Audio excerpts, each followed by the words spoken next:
So for our Justice Thursday conversation today, let's talk about anti-corruption and the fight against corruption, and what coordination mechanisms are taking place in the fight against corruption, enhancing collaboration in the fight against corruption.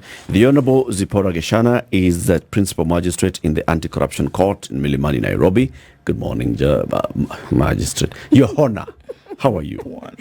Good morning, Eric Latif. Karibu sana, good to see you again. Thank you. It's been a while. Been always a pleasure to have you. You're always busy. Not too busy, but Okay. yes, we are busy. Karibu sana. Yes. Today, you've come with Paula Atukunda, who is a convener of the Anti-Corruption Bar Bench Committee. Wakili, good morning. Good morning, Eric. Welcome to the hot seat of the Situation Room. Asante, thank you for having us. How does it feel? Warm enough?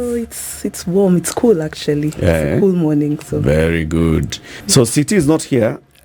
He's had to travel on bereavement. He's on his way to Marsabit. Oh, no. So sorry. But he sends his greetings. He says, Condolences. tell the ladies that I'd have loved to be there to welcome them with the day's proverb. Yes. And this week, the proverbs are from the Gambia.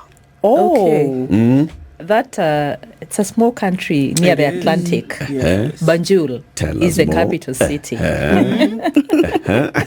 Tell us more. Whenever I hear of the Gambia, I remember there's a book, Roots. Yeah. It had a character called Kinta, Kinta Kunte. If you ever watch the movie. Yes. My age is beginning to show, I'm Kabisa. afraid. I think I'll stop there. Wow. Very good. Now, today's proverb: he who sleeps on a borrowed mat is sleeping on a cold, very cold ground. He who sleeps on a borrowed mat is sleeping on a cold, very cold ground. What do you think this is saying, Your Honor? I think it's something to do with cutting your coat according to your cloth. If you're not able to fend for yourself, then you may not be able to stand up and speak for yourself when push comes to shove. It's a borrowed mat. We want it back. Please get up. That's a nice one. You'll only get to sleep when we give it to you. Yeah. Yep. And we'll wake you up at whatever time. We want it back. Yeah. It's not yours. Fend for yourself. Yes. Live within your means. Live within your means. That's a nice one. Paula, let's see you top this one. Okay, so he who sleeps on a borrowed mat is sleeping on a very cold ground. Well, it means you can't be too comfortable in a space where you're not able to fend for yourself. You have to be able to, anytime, like Honorable said, any minute, the owner of the mat will come and demand whatever they demand, and you must be able to give, or else you won't be able to sleep. So you can't get too cozy and comfortable and get warm in there. You have to dance to the tune of the owner of the mat. Yeah. Reminds me of some years back. Some friends were talking about you've just finished college, you're going to those houses, so you've got a landlord, one common meter for all of you. Ati unapiga pasi Aje? na stima ya nani? Switch off that thing. Zima hiyo pasi. All those kind of things. Unapika nyama na hujalipa rent. Unakula KFC. Unakula na hujalipa rent. Yeah. So, Paula, please introduce us to this committee, the Anti-Corruption Bar Bench Committee. Okay, so the Anti-Corruption Bar Bench Committee is a collaboration between the judiciary and stakeholders in the judicial system, people who benefit from the service within the anti-corruption division. These are advocates, clients, institutions, several institutions. So it's a forum where we all come together to have discussions on open discussions, because it's usually a very open space. It's a space where you can come and say, Justice so-and-so, you come late to court. Justice so-and-so, I do not like the way you behave like this. Or even the court will come back with feedback and say, advocates, you file your pleadings without, let's say, contact information. And the purpose is just to create a synergy between all the stakeholders and all the players to improve the service delivery within the judiciary. So we all have one common goal, which is service delivery. And it's I think it's been going on for quite some time. I've been a convener for about 5 years now, and we've had good conversations. Things have improved. Delivery time has improved. You tell judges, we don't like the way you people take too long to give us this, and they've improved. It's constant feedback and live feedback.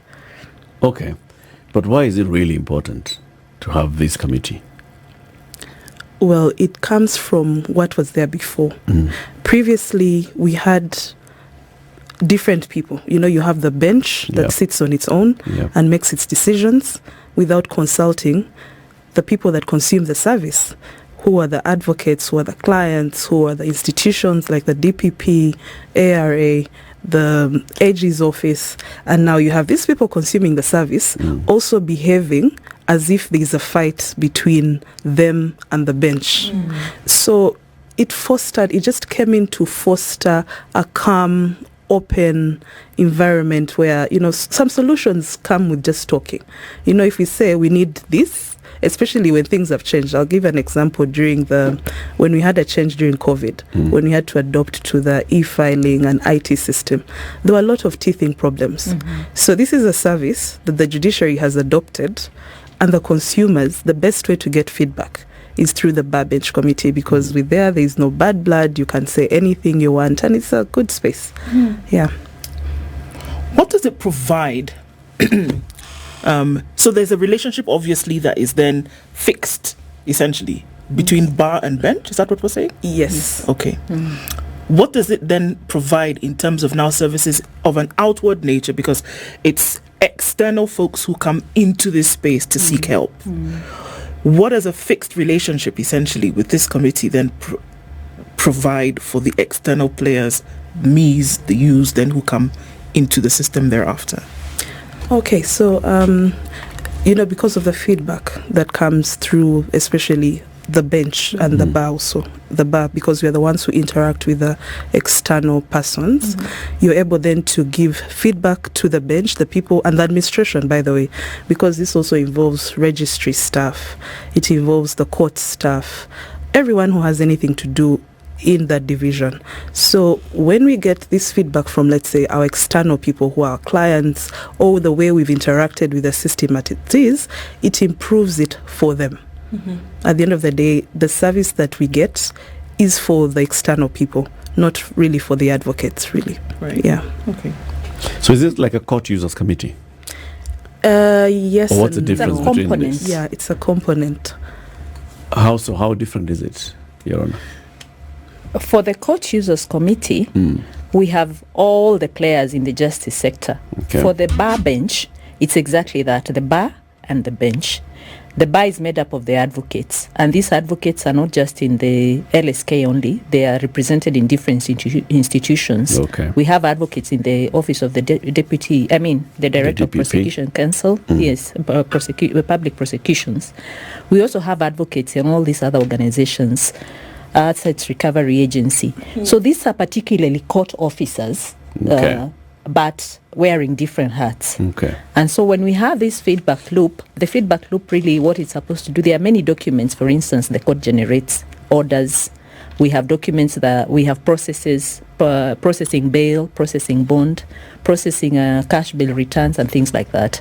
So these are the best people for us to tell us exactly where we are not doing it right. Because as much as the court users involves other wananchi, they may not even understand the nitty-gritties of how this is done within the process, so they don't even know how to raise those concerns. But advocates, for instance, know that if I have paid cash bail and my matter is done, then I need my money back. Many wananchi, at times you tell them, you come and collect your money. They're like, which money you own? They look at you so strangely, like I cannot imagine, conjecture at any point that the court can give me money. So you try to explain to them the cash bail was only to make sure you come to court while the matter was going on.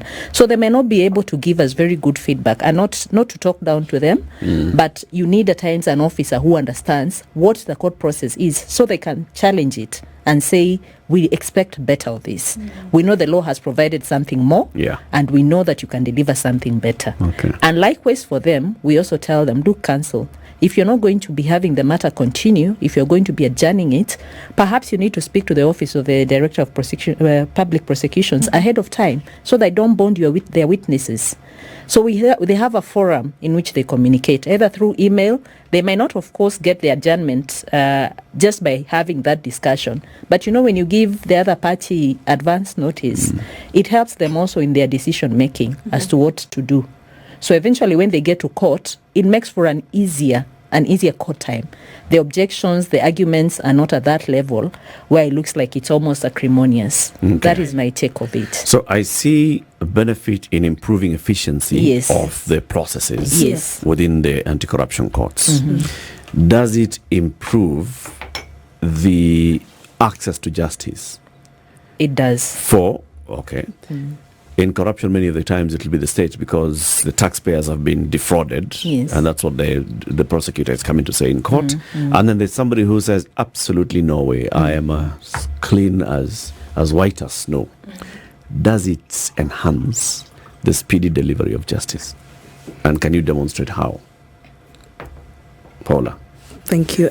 Yes, it does. As we said, if you improve processes, then you increase service delivery. For example, timings. Those are some of the issues we discussed. You have issues of dates, taking hearing dates. When is the next time we're supposed to appear? Those are some of the things we get an opportunity to guide the bench, because this comes from the side of the bar on how to improve, and it eventually improves even service delivery for those people, because even if a person, let's say, took public funds, it's important for them to go through a fair process, and a process that won't take too long. And they always say, if justice is delayed, justice is denied. It does not mean that the person is innocent. As long as they're taken through a fast and efficient process, it's better for every party, because then the issue is resolved in the shortest time possible. Can you give us an example, without going into specifics of a case, but examples where, because of this collaboration, Yes. we have seen better, faster, smoother delivery of justice? Yes, actually what's happening right now, there's a rapid there's this program that's happening by the courts, the Rapid Results Initiative. Yes. Rapid Results Initiative that's happening right now, because of course we always get those, we need results, we need to understand how come some of the times the decisions are taking so long, and because of that, the policies that then are put in place to ensure that service is improved and delivered on time. So that's one of those things that come from But that those. doesn't need a committee. That we see all divisions of the judiciary constantly telling us we're going to have an RRI week, a judiciary week, this week, a lands week. We don't need a committee for that. It's just the division to decide. We are dedicating ourselves. We're even going to ask our colleagues from other stations to come so that we can expedite this. I think what you need to understand is that however much the judiciary, for instance, makes a decision that this is how we're going to go, without the other players in the justice system, we cannot move. Okay, of course we can move, but we'll be slower, let's be honest. For instance, let me take an example. When you have parties coming to court and their advocates are not present, and the party tells you, sorry, my counsel is not present, and therefore I cannot proceed.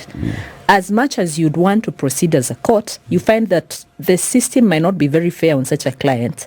But in such a process where we have advocates represented, and these are our regular bar bench users, when they come to court, we tell them, look, once you take instructions, please let it be known by your client that you're taking full instructions.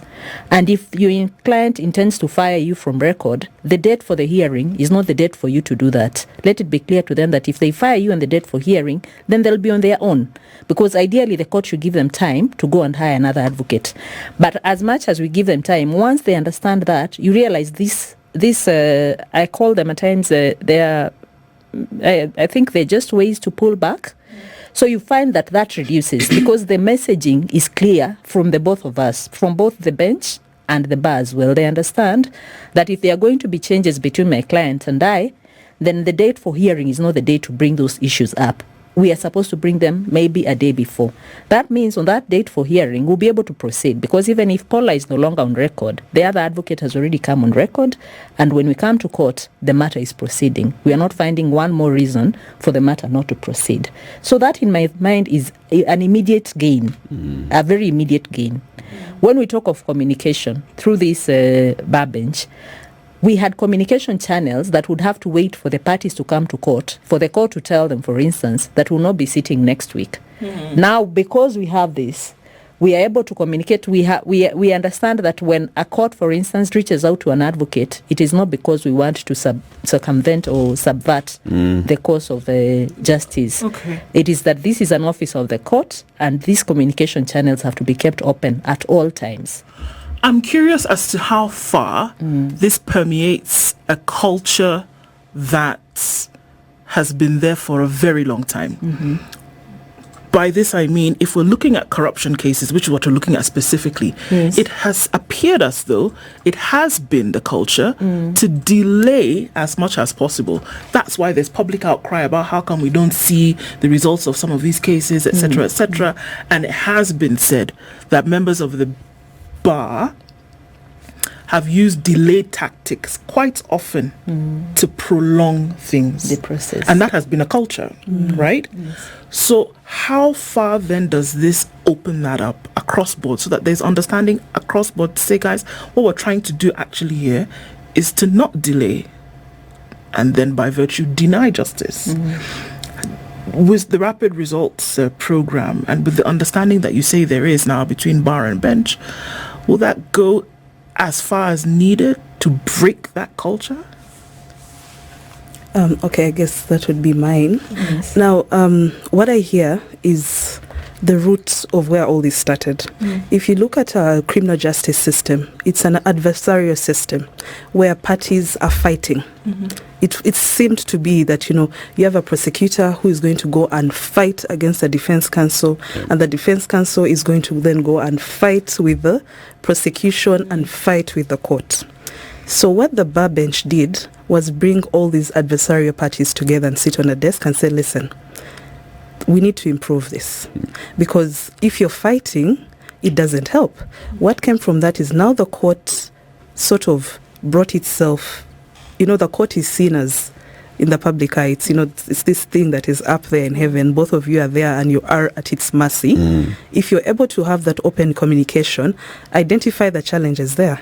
Part of the issues that causes delay and all those things was maybe documentation, maybe things are missing. And those are nitty-gritty things that come in through the act and cause further delays. But if parties are able to communicate and say, listen, we need this kind of thing. I'll give an example. We've recently adopted a case management tool in the anti-corruption division, which tool helps us to, first of all, decide the issues. Let's say if there's documentation that's not been supplied, if there's something that has not been supplied before a case starts, that will help to speed up the process. And this was a result of the bar bench. The meetings that we had, we said, let's sit down and brainstorm. How do we come up with something that would improve and quicken the process, and where we're all not fighting? Because, of course, as a defense counsel, you wouldn't sit there and go with a process where you feel that maybe a prosecutor has advantage over you. But if you all agree on one document through open communication, then it makes the process faster. Are there instances where you said that, Paula, that this is a forum where people speak their mind? We encourage open and truthful conversation. Yes. To what extent? To what extent do you actually does a judicial officer come and tell you guys, look, you people, this is now hanky-panky that you're playing, and I'm not going to entertain it? Because we see it at the end when the anti-corruption court is delivering its decisions, and we hear what they've said about the process that was undertaken, where a judicial officer is basically saying, look, for us to get here, clearly the prosecution, you bungled this case. Yeah. Or the defense counsel was just playing back and forth here, and you really did not serve your client well. We have seen it at the point of decision of the court. Has that been communicated in this forum where the judicial officer is basically saying, come on, DPP, come on? Come on, you've wasted my time today. Yeah, like we said, it's an open forum. It's open communication, and feedback is two-way, by the way. Yeah, because there's also that feedback where we've had people come in and say, "But judge, you're not fair. Yeah. You do things like this," and it's always accepted. There is no repercussions in that forum, and people are encouraged. We keep encouraging.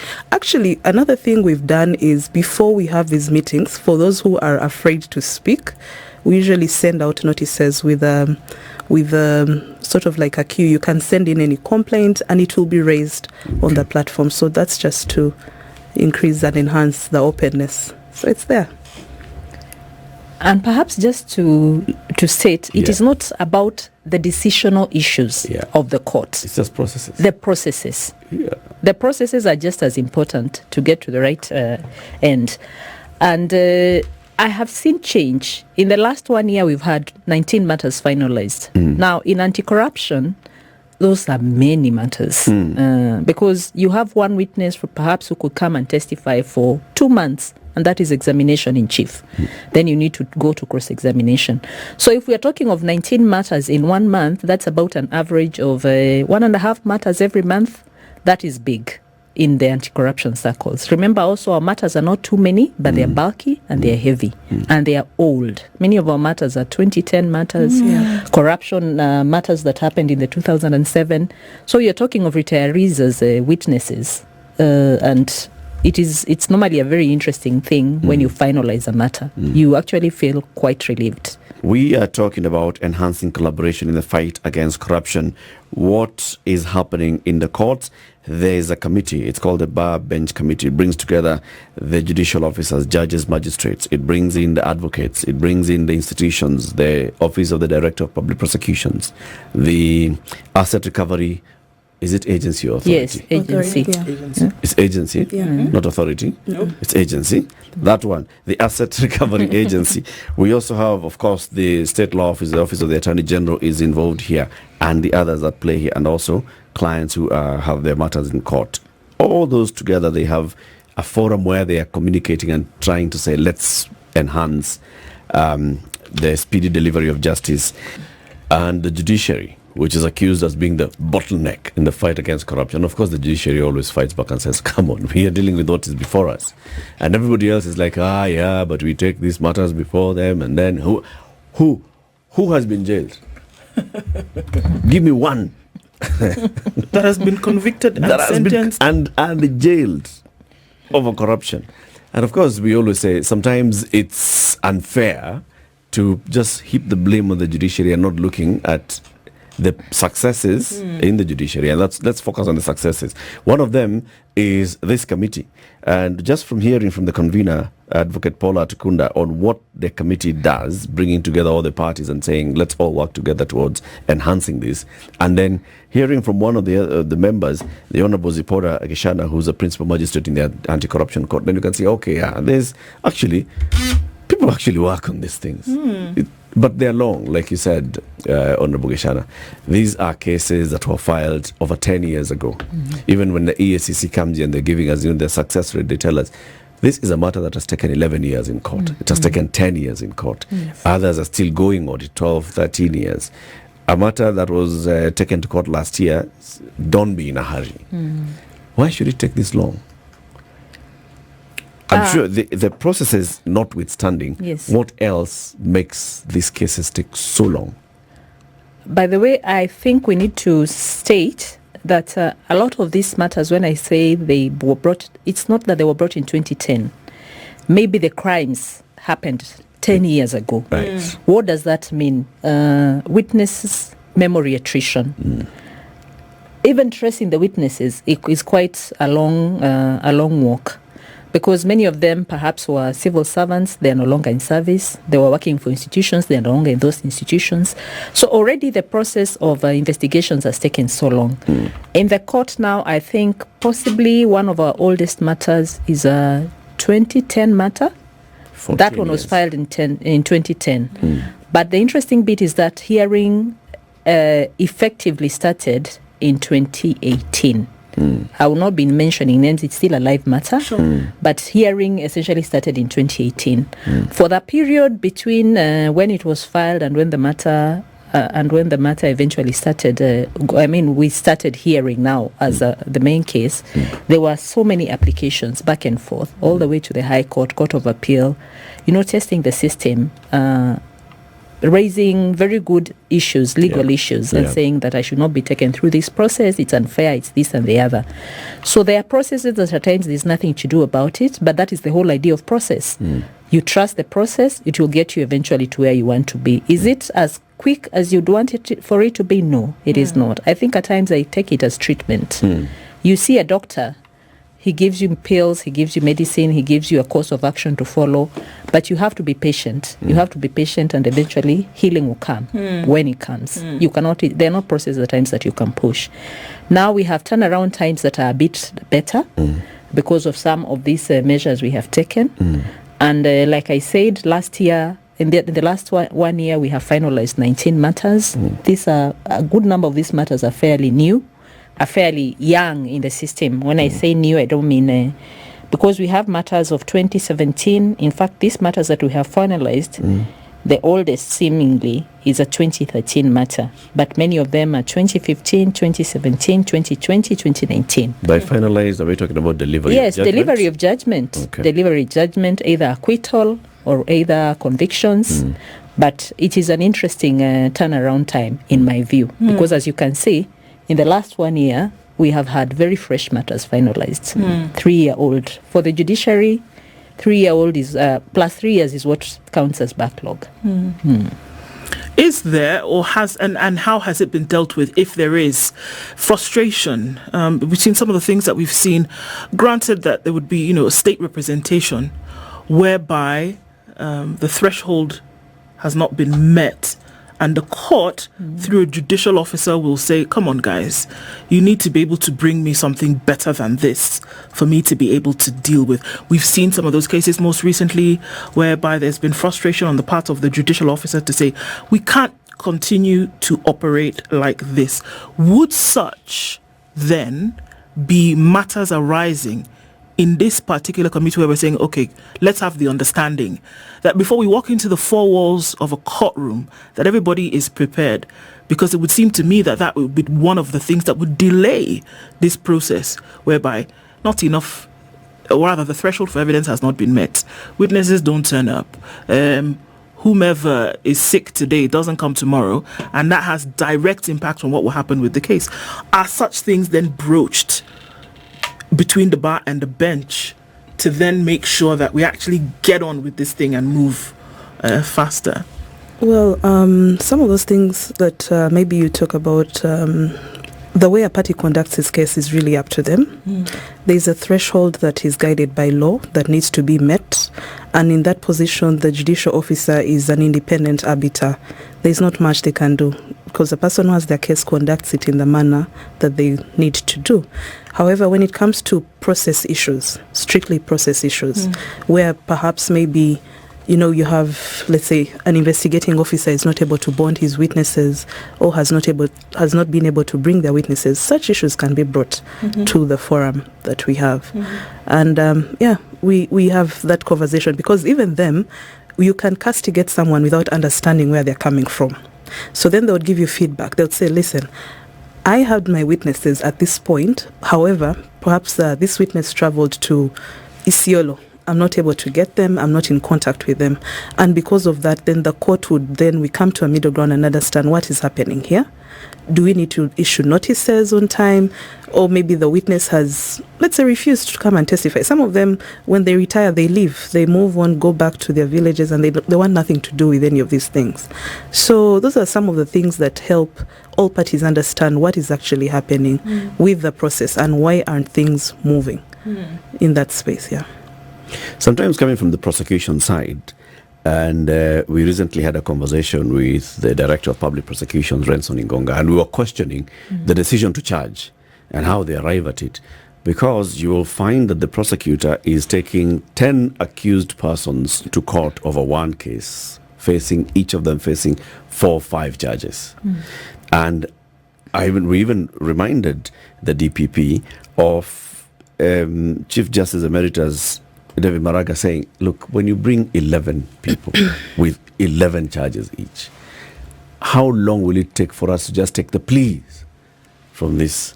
How long will it take for us to continue with this? Do you have these conversations there? You're like, okay, so at some point this case started with X number of accused persons. You have dropped them. As the case progresses, you're left with 2. So we took so much time. Mm-hmm.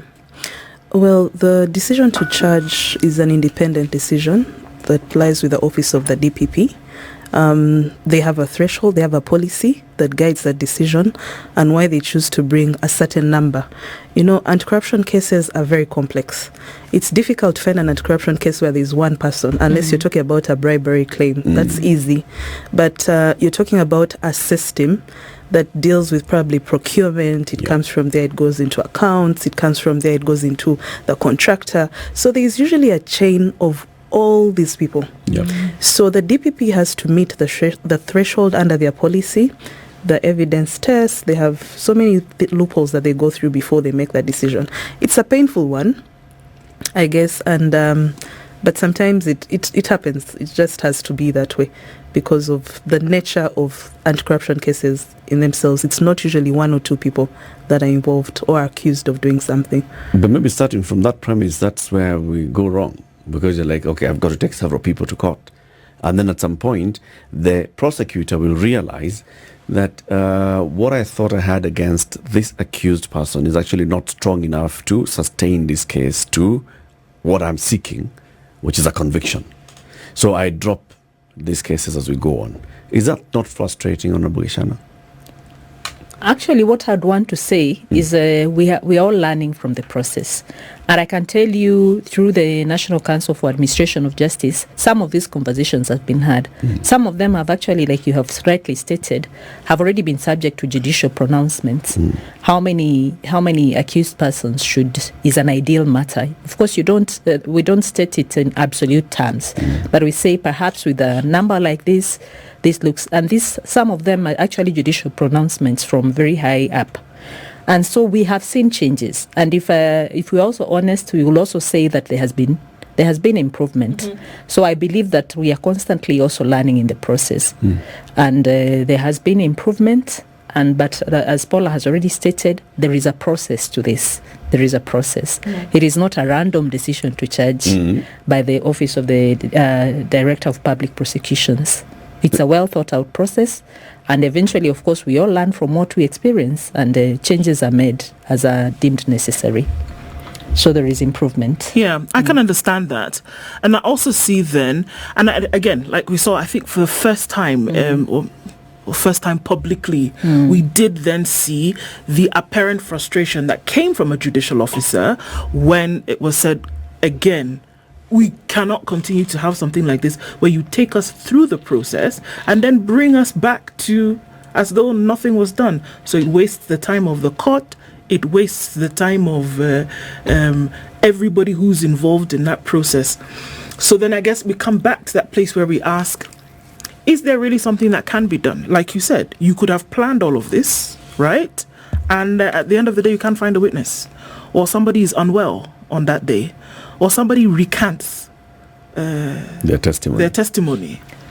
There are changes now. How does that play in this symbiotic relationship whereby you thought everything was okay, and then we get another frustration and we're like, but I thought we had agreed that these things would not happen. This is the change that is occurring now. There was a time there were no discussions of plea bargaining in anti-corruption matters. But those are discussions we are having. Some of those matters that we have finalized are plea bargains. That is already a mind shift, I think, for all justice players. It is the understanding that there are more than one ways to skin a cat, if I may put it that way. We have had, for instance, for the first time, an understanding that a witness does not have to be physically present in court to testify. We are exploring solutions driven by technology. Yes, so that we have witnesses seated in the US. There was a time when we thought the witness really has to come to court. I have to touch them, I have to feel them. No, those changes are already occurring in the system. And I think what we need to appreciate is that this has been a long time coming, and it is getting there. So even as much as there might be still issues that we need to work on, I see a constant effort by all players to make improvements. Yes. We're talking about many players. If we just look at the members of the bar who would be representing their clients in the various cases, those are many. Yes. You look at the institutions and the individuals who work for this institution. The DPP has many officers appearing before court. Yes. The anti-corruption court itself, the magistrates and the judges, and you keep changing. So today you're here, Honorable Gichana. Next week you've been transferred to another station. And we are talking about very many people. Yes. When you're dealing with people, there'll always be challenges. What are those challenges that you face as a committee when you're saying, all right, I'm convening this committee, I'm the convener of this committee, and we're having these open conversations? Paula, what are the challenges of the committee? Well, at the start, let me just begin from there. I think the challenges was, first of all, bringing the people together and having open and candid discussions, because there's always that suspicion.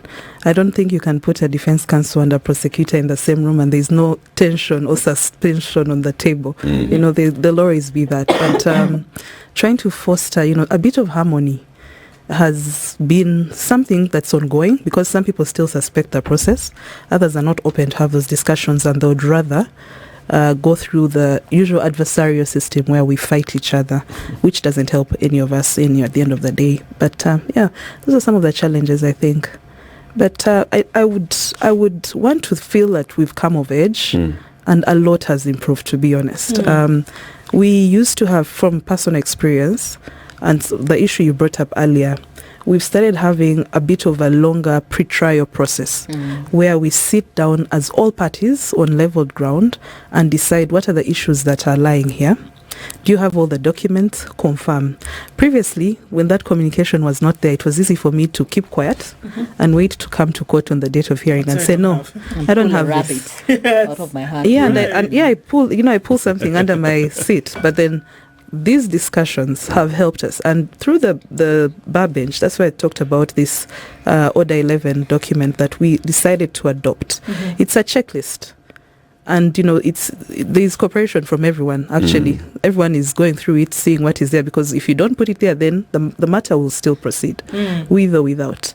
So, what's the mode for this constant upkeep of relationship between the bar and the bench? Are there meetings? Are there sessions? WhatsApp with group. regularity? WhatsApp group, right? Have a coffee on a Saturday. What happens? Okay, so we have meetings every quarter, about 3 meetings. We just had one last week. And everyone comes together. We have them usually virtually. Once in a while, we have them together physically. Then we also have one major meeting. It's called the Inns of Court. That happens once in a year, where we pick a strategic topic, because like you said, the system involves people. These people need training. So as recently we adopted the IT, the technology advancement in the system, and we realized part of the delay that was coming in at that point was people do not know how to use these things.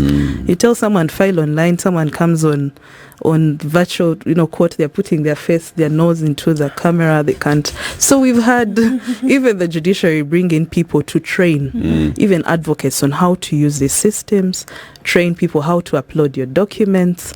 So we usually also, through the Inns of Court, we have topics, thematic areas in the kind of things that we deal with, where we get specialized people to come and train everyone. This is the advocates, the state council, and the courts on how to deal with this. So it makes things a bit better. We are fighting corruption, and it has been said many times by even those within the system that there is corruption in the corridors of the judiciary. All right? So here you're fighting. You would expect that because we are dealing with the multi-billion shilling cases in the anti-corruption court, that when you talk about corruption in the judiciary, this is the up under your green plot. Is there tea in tea? Yes. So How do you use your committee to even improve those relations and to change the perception of the public that what we are seeing here is not just, corruption wheeler dealing happening. A case has been dropped, obviously, all those kind of things. Do you use your committee to do that, to help in public perception? Oh, well, the committee really has not dealt with the public directly. We don't have a public engagement.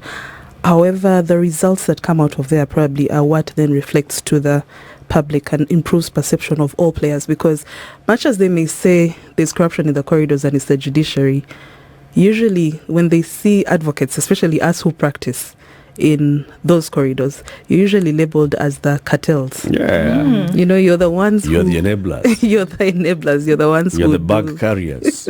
You're the ones who do these things. So it's important for all of us, the advocates, first of all, to improve the systems so that it's not taken that it looks that, you're the one who is doing it. And as we improve, the judiciary, the bench as well, the bench will also improve. And also the DPP will improve. So there, the image is, we are sort of tied together as one thing. So we all have to do the same thing so that the perception improves out there. In these open, candid conversations, Yes. do you tell each other, where I suspect you did ABCD? Or I heard somewhere that, Your Honor, Advocate so-and-so did this and saw you.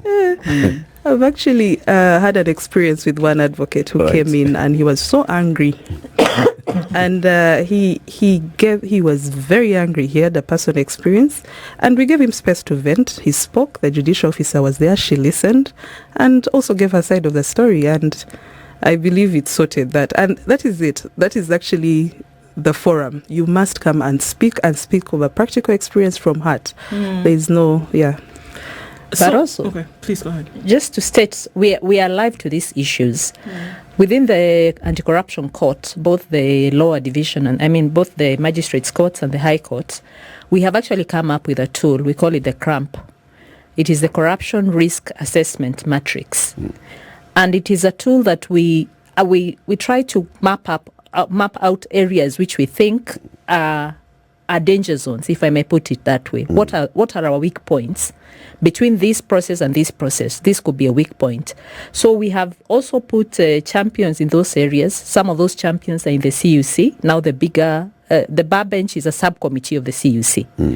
So we have champions within those areas where we are saying these are the issues that you should be able to flag out. And if you see these issues, then there might be a problem.